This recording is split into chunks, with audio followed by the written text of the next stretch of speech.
Robin. Hi, Natalie. How are you? I'm very well. How are you? I'm really well. I'm watching some clips from the film, and your scene with Michael Fassbender has gone viral in the lingerie store. Yes, indeed, it has. Uh, yeah, that's not actually part of the movie. It's a separate little ditty viral vignette. So it's very interesting to see that that escaped in the last week. So, were you tempted to take any of that lingerie home with you? Oh, it was a great shop. Yeah, it was a fantastic shop. So, you did take lingerie home with you? Oh, I wish. God, no, I wish. Production would have been slapping me over the wrists. No. Now, you play this very crafty character, and Cameron Diaz has a lot of scenes with you in this film, I assume? I have one scene with Cameron Diaz and one scene with Brad Pitt. You had a really easy day. Yeah, it was tough. Did she rolls around with this cheetah? So I'm wondering, did you ever get close to it? Did you see it on the set? Didn't get to meet the cats, unfortunately. I would have loved to, but yeah, no, they're very prevalent in the movie. Yeah, it's the tattoo that Cameron has on her shoulders to sort of emulate the cheetah pattern. And in fact, her entire look is fantastic. It's a great departure for her from what people would know of her. And so sitting in a scene with her across a table, trying to match her in that scene when she was playing such an intimidating, in appearance and in personality role, was a lot of fun. Tell me about how you got into this character.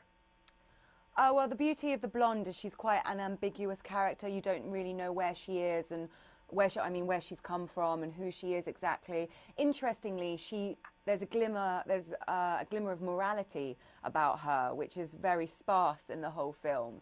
She's actually one of the few characters in the movie where you see a strong sense of morality. It transpires.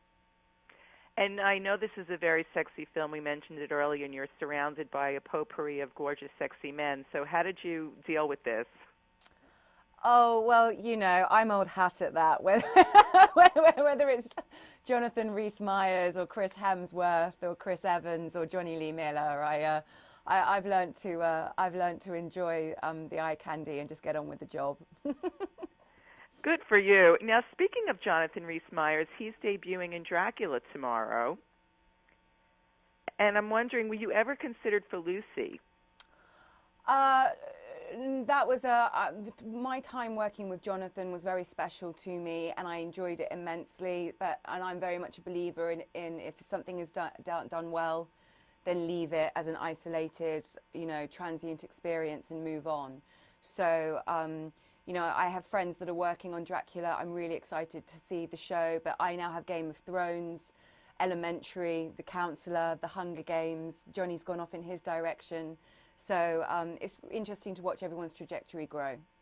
Absolutely. But you so easily slip into playing these roles of royalty. And I heard a rumor, Natalie, that you come from royalty. Is this true?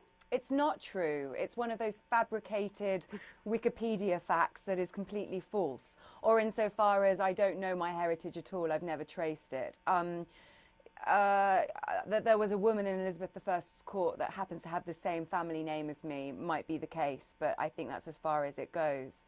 And, I have played royalty. I have played 3 queens in my time, but like Kate Winslet or Helena Bonham Carter, I very much believe that I can depart from that in the future and challenge people's perceptions of me.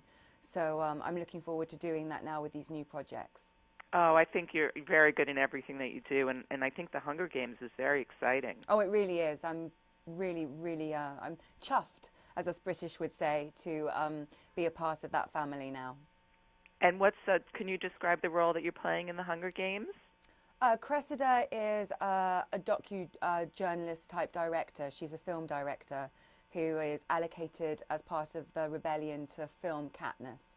So she's part of the propaganda for the rebellion cause against the Capitol. Ah, very, very cool.